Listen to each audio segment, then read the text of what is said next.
Everyone's always telling me that they're overwhelmed. There's too much going on. But we have all these inputs, we have all these things happening, all these responsibilities, phone calls, people to talk to. There's just too much for our brains to do.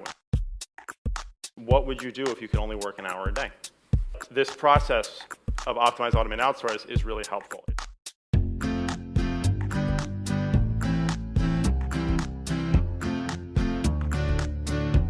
Delegation is leadership. Delegation is communicating your needs to someone to the extent that they can overcome certain hurdles on their own without coming back to you, so that you don't have to manage them and you can go back to doing what you're supposed to be doing.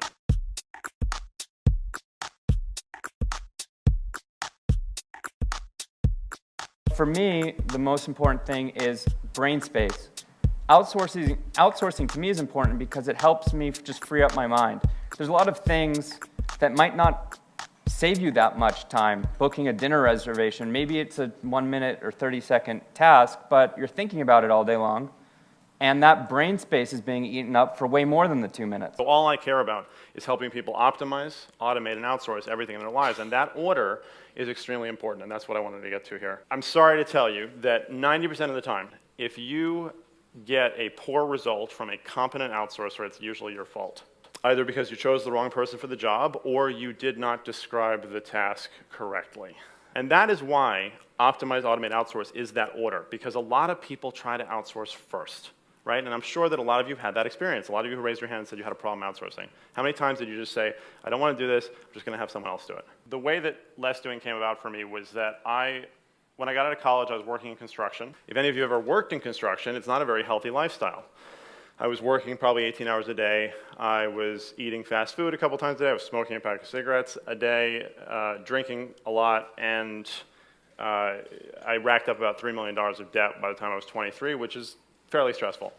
I broke my body very, very specifically. When I was 23, I was diagnosed with Crohn's disease. Crohn's is considered to be incurable. It's very painful and nearly killed me. After having worked this lifestyle of 18-hour-a-day work, I was now presented with a situation where I was literally able to do about an hour of work a day. So it's funny for me because this is how I frame a lot of the stuff that I talk to people about, and it's something I want to bring up here. But it's a great question. It's what would you do if you could only work an hour a day? There's all sorts of things that we just take as norm that people think that they can't give up. So if you could only work an hour a day, it's a very interesting parameter to put on yourself when you have to come up with new systems and solutions. So I was basically compressed between two places. I could only work an hour a day, roughly, and I was enormously stressed. And stress is an inflammatory component. There's several people in the room who can confirm that for you. And I had to figure out a systematic way to get more done in an hour and also deal with my stress. I jokingly sometimes refer to myself as an overwhelmologist. Usually what the overwhelm comes from is a simple lack of awareness of what's causing the overwhelm. It's kind of a terrible situation. But this process of optimize, automate, outsource is really helpful. It's a really helpful framework. When I say optimize, I really am talking about tracking, honestly, and identification and awareness. We can track everything we do nowadays. Everything from how you do social media to how you hire and fire to how you make your lunch. Everything we do is a process.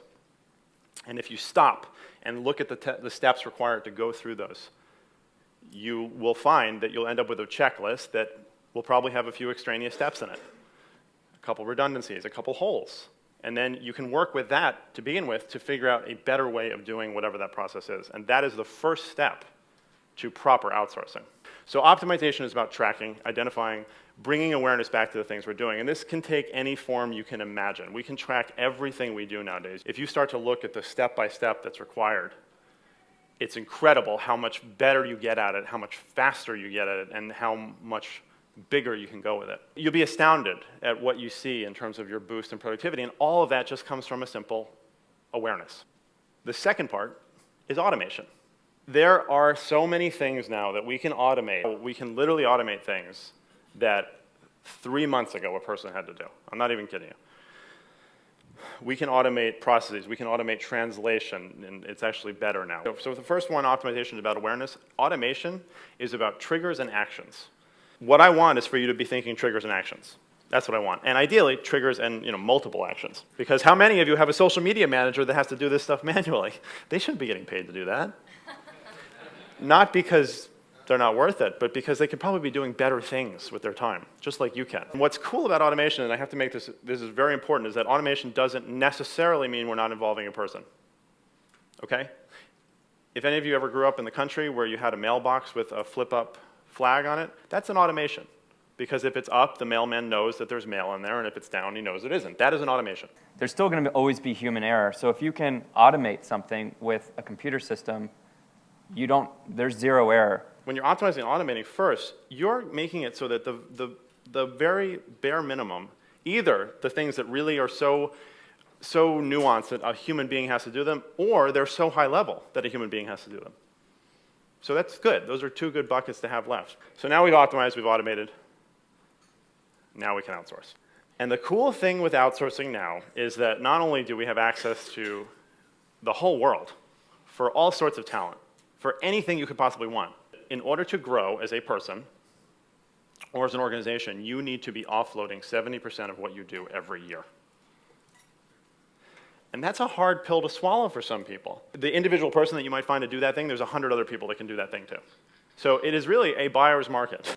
You don't realize what you can outsource. You're so used to doing the crap that you do that it doesn't enter your brain that you don't have to call Verizon and wait on hold for 20 minutes anymore. You can be patched into that call from a virtual assistant. We're taking on projects that Fancy Hands or these other ones never would take on. So we're doing podcasts for people. Someone sold my car on eBay. We found a renter for someone in Pennsylvania. Building websites. We're saying yes to everything. There's not a task that we'll turn down. If you just ask yourself really quickly, can I outsource this? You're going to find that probably 90% of the crap that you're doing is maybe even more, is outsourceable. We can get anything you want done anywhere, anytime, saving a lot of people's time and a lot of effort. That is what is possible. And most importantly, you never have to worry that that's done right. Ever.